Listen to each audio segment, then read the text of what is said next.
Welcome to my channel RGS maths. और आज हम शुरू करेंगे 5.1 एक्सरसाइज के बचे हुए क्वेश्चन। 4 या 5 क्वेश्चंस बचे हैं तो उनको आज हम कंप्लीट करेंगे। लेकिन प्लीज़ मेरी वीडियो को ज़्यादा से ज़्यादा लाइक कीजिए, शेयर करिए। ओके, तो अब शुरू करते हैं। हम ज़्यादा टाइम ना लेते हुए शुरू करते हैं अपने बाकी के क्वेश्चंस। जिन्होंने पहले मेरे वीडियो को पहले से सब्सक्राइब नहीं किया वो सब्सक्राइब करें और लाइक करें और शेयर करें अपने फ्रेंडों को। Question number 31, show that the function defined by f(x) is equal to cos x square is continuous function. Actual में ये कंपोजिशन फंक्शन पर बेस्ड है ये क्वेश्चन से। इसमें दो फंक्शन, दो या दो से ज़्यादा फंक्शंस होते हैं और उनको जैसे गॉफ, फॉग, उस टाइप के जो 11th में हमने पढ़े थे वो वाले फंक्शन होते हैं। अगर दो फंक्शन जो हैं ये कंटिन्यूस होते हैं तो उनका कंपोजिशन फंक्शन जो बनता है वो भी क्या होगा, कंटिन्यूस होगा। सपोज मान लीजिए कि दो फंक्शन हमारे पास है, एक f है और एक g से फंक्शन है।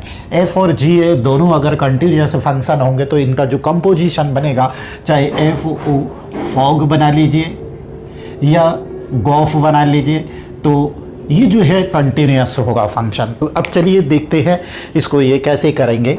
तो हम दो फंक्शंस में इसको डिवाइड कर लेते हैं। पहला फंक्शन है एक्स स्क्वायर का जो कि पॉलिनोमियल है और दूसरा फंक्शन है कॉस का जो ट्रिग्नोमेट्रिकल कॉस फंक्शन का है। इसका ये कंपोजिशन फंक्शन बनता है फॉग और ये x। तो 11th में हमने पढ़ा था कि जब इसको ओपन करते हैं तो ये f और यहाँ पर आ जाएगा gx ऐसा।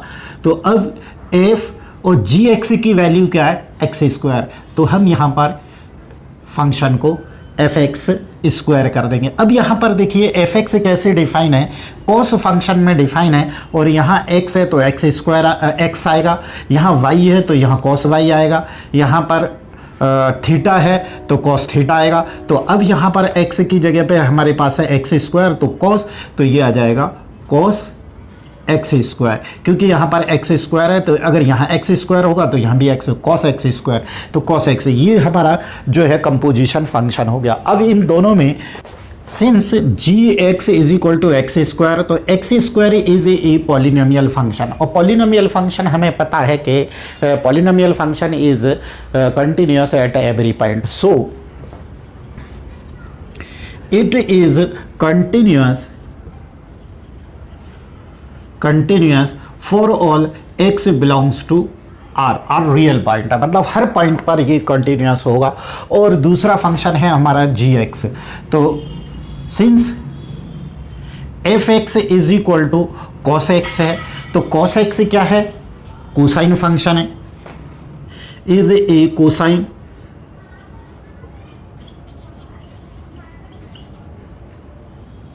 कोसाइन फंक्शन भी हमें मालूम है, तो चाहे साइन हो, चाहे साइन का और कॉस का जो कर्व आता है वो कॉस का इस टाइप से आता है और साइन का जो है इस टाइप से आता है, इस टाइप से आता है, आप जानते हैं। तो यहाँ पर इसको हमें ये पेन को कहीं पर भी लिफ्ट नहीं करना पड़ेगा, तो ये कंटिन्यूस, ये इधर और ये इधर चलता जाएगा। तो कंटिन्यूस फंक्शन है, हमें पता है।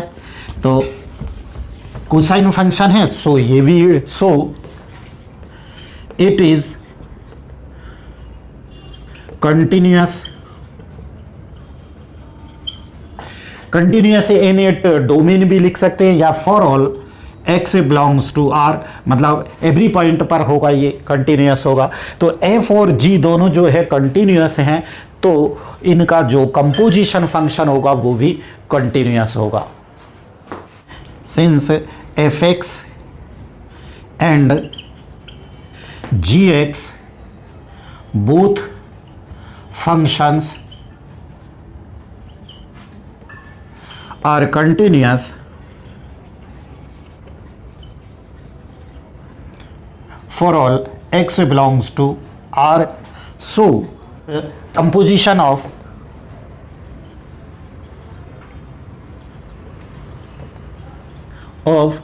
fx या gx जो भी लिखना है, fx and gx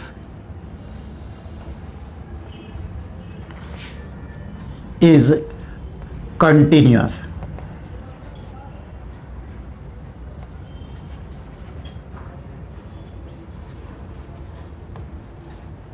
continuous function for all x belongs to R. So therefore f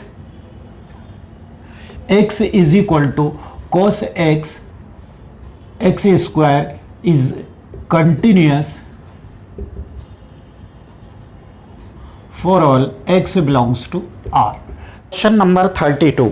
question number 32 क्या है? Show that the function defined by F x is equal to mod of cos x is continuous function. तो इसको भी same करेंगे हम. जी x को suppose कर लेंगे कॉस एक्स, मतलब इसमें दो फंक्शन है, एक तो कॉस एक्स का और एक मॉड का फंक्शन है एब्सोल्यूट वैल्यू. जिस जी एक्स को मैंने ले लिया कॉस एक्स और एफ एक्स को ले लिया है मॉड एक्स. तो अब जो इसका फॉग हमने बनाया तो fog is equal to F into G X हो जाएगा. तो यहाँ पर मैं अब एफ इंटू जी एक्स की वैल्यू डाल देते हैं, तो ये है कॉस एक्स. ठीक है, कॉस एक्स. अब फंक्शन एफ क्या डिफाइन है? फंक्शन एक्स एफ डिफाइन है F x is equal to mod of X. तो यहाँ पर जो भी होगा वो मॉड के अंदर एफ एक्स, तो ये एक्स का टाइम में आ गया था मॉड में. यहाँ पर है एक्स के एफ के साथ में मेरे पास कॉस है, तो कॉस एक्स जो है ये मॉड में आ जाएगा. अब बाकी सेम क्वेश्चन है, थोड़ा सा चेंज करेंगे. अब देखिए जो पहले हमने जो फर्स्ट वाला क्वेश्चन किया था 31 सेम क्वेश्चन है. इसको हमने जी एक्स को कॉस एक्स से लिया, एफ एक्स को हमने मॉड एक्स से लिया. तो ये मैंने पहले आपको बता दिया था. Fog X is equal to F into G X की वैल्यू डाल दी कॉस एक्स. अब फंक्शन एफ कैसे डिफाइन है? यहाँ पर जो भी वेरिएबल होगा, जो भी चीज़ होगी वो सारी की सारी मॉड में आ जाएगी. तो एफ में हमारे पास कोसाइन फंक्शन था, तो कोसाइन फंक्शन इसके जो हमने ये डिफाइन किया उसके अकॉर्डिंग ये मॉड एक्स में आ जाएगा, मॉड कॉस एक्स में आ जाएगा. अब हमने वैसे ही किया कि जी एक्स इज इक्वल टू हमारे पास कॉस एक्स है. कॉस एक्स जो है वो क्या है? एक कोसाइन फंक्शन है. तो g x is equal to cos x is a cosine function. Cosine function है तो कोसाइन फंक्शन हमको मालूम है कि वो एवरी पॉइंट पर कंटिन्यूस होता है. So it is continuous for all x belongs to R. R मतलब रियल नंबर है, और रियल नंबर हर मतलब कोई भी नंबर, दुनिया को कोई भी नंबर हो सारे आ जाते हैं इसके अंदर. तो हर पॉइंट पर वो, या फिर आप लिख सकते हैं सो it is a continuous at every point, ऐसा भी लिख सकते हैं. और दूसरा फंक्शन है हमारे पास f x.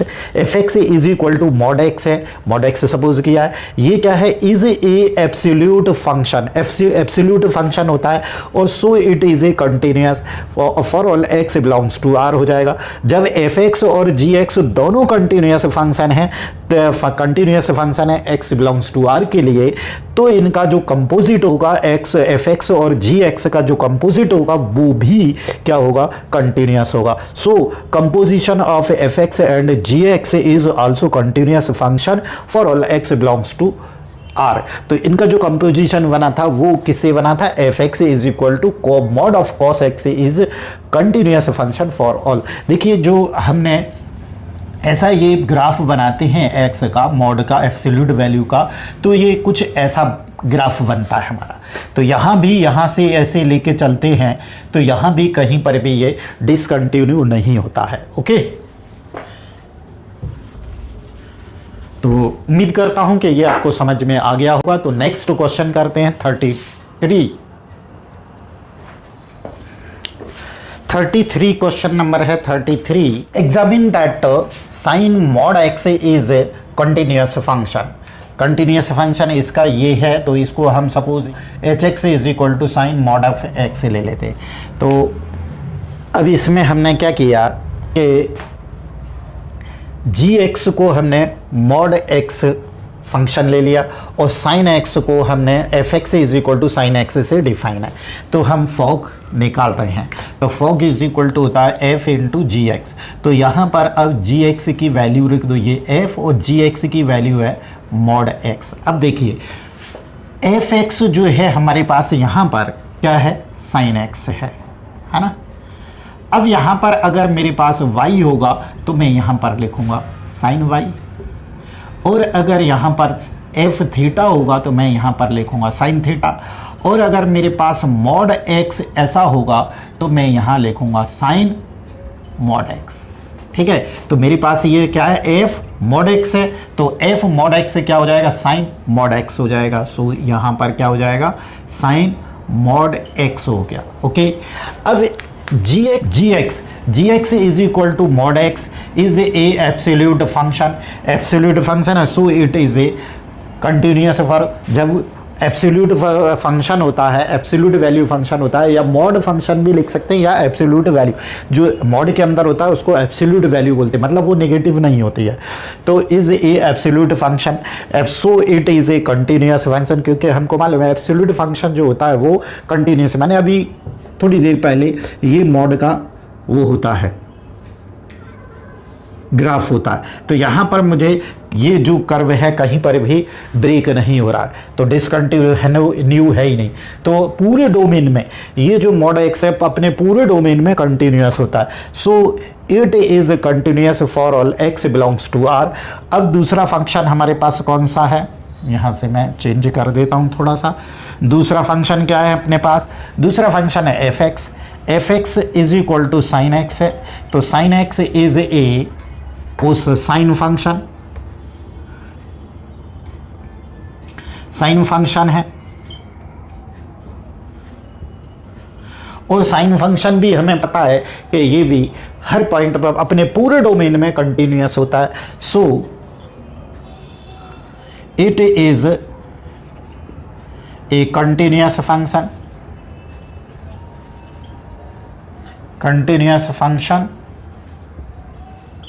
For all x belongs to R हो जाएगा।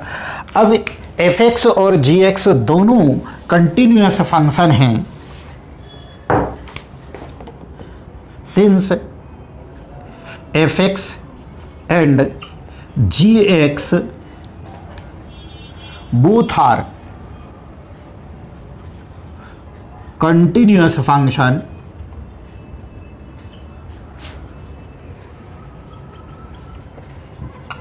For all x belongs to R हैं, तो इनका जो कंपोजिट होगा, composition of, so therefore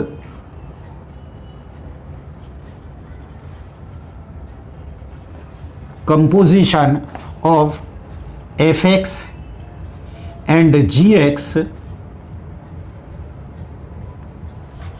is also continuous for all x belongs to are. जब इसका कंपोजिशन, वो कंपोजिशन क्या है हमारे पास, इसका जो कंपोजिशन है वो कंपोजिशन है h x is equal to sine modulus of x, ये है, तो h x is equal to sine x is continuous function for all x belongs to R हो जाएगा। लास्ट क्वेश्चन है ये 34 क्वेश्चन है, find all the points of discontinuity of f defined by F x is equal to modulus x minus modulus of x plus 1। तो अब देखिए यहाँ पर दो फंक्शन है, एक मॉड एक्स का है और एक मॉड एक्स प्लस 1 का, तो इन दोनों को हम कुछ ना कुछ सपोज कर लेंगे। तो लेट इसको हम सपोज कर लेते हैं, सपोज जी एक्स सपोज कर लेते हैं, g x is equal to mod x, है ना, तो एंड इसको हम कुछ और कर लेते हैं, एच एक्स कर लेते हैं, एच एक्स फंक्शन ले लेते हैं is equal to mod x plus 1, दो फंक्शन हो गए हमारे पास। अब हमको इसका एल्जेब्रिकल कंटिन्यूटी का एक एल्जेब्रिकल चैप्टर भी है, अगर ये दोनों एफ और जी जो है दोनों कंटिन्यूअस होंगे तो इनका सम भी कंटिन्यूअस होगा, डिफरेंस भी कंटिन्यूअस होगा, और प्रोडक्ट भी कंटिन्यूअस होगा, और डिवीजन भी कंटिन्यूअस होता है, ठीक है। अब g x is equal to mod x है, ये जो है एक is a absolute valued function है, और एब्सोल्यूट वैल्यूड फंक्शन जो होते हैं वो कंटिन्यूअस होते हैं हर पॉइंट पर, डिसकंटिन्यू कहीं पर भी है, मतलब ब्रेक नहीं होता है वो, तो so it is a continuous function for all x belongs to R. Okay, दूसरा फंक्शन भी क्या है, मॉडुलस का है, h x is equal to x plus 1, ये is also absolute valued function, ये भी एक एब्सोल्यूट वैल्यूड फंक्शन है। तो एब्सोल्यूट फंक्शन कोई सा भी हो वो क्या होता है, कंटिन्यूअस ही होता है, तो so it is a continuous function for all x belongs to R. अब जी एक्स और एच एक्स दोनों फंक्शन जो है वो कंटिन्यूअस फंक्शन है for all x belongs to R, तो so difference of two function continuous is a continuous function, अगर दो कंटिन्यूअस फंक्शनों का डिफरेंस भी क्या होता है, कंटिन्यूअस ही होता है। तो ये हमने क्या है, gx और hx दोनों जो है ये कंटिन्यूअस प्रूफ कर लिए हैं। तो इनका जो डिफरेंस होगा, डिफरेंस मतलब gx और hx का जो डिफरेंस होगा वो भी कंटिन्यूअस होगा। तो ये है fx is equal to gx है और ये hx है। तो इन दोनों का जो ये स्टेटमेंट हमने लिखा है कि difference of two continuous function is continuous, तो ये gx है और ये hx है, तो दोनों का यहाँ माइनस लगा है तो डिफरेंस हो गया, तो ये भी कंटिन्यूअस फंक्शन होगा ऑल पॉइंट पर। ये for all x belongs to r भी लिख सकते हैं। तो अब हमारे पास उसने क्या बोला था कि भैया वो पॉइंट निकालो जिस पर फंक्शन डिसकंटिन्यू है, लेकिन अब किसी भी पॉइंट पर फंक्शन तो डिसकंटिन्यू आ ही नहीं रहा, कंटिन्यूअस ही आ रहा है। सो अब यहां पर लिख देंगे hence there is no point at which it is discontinue.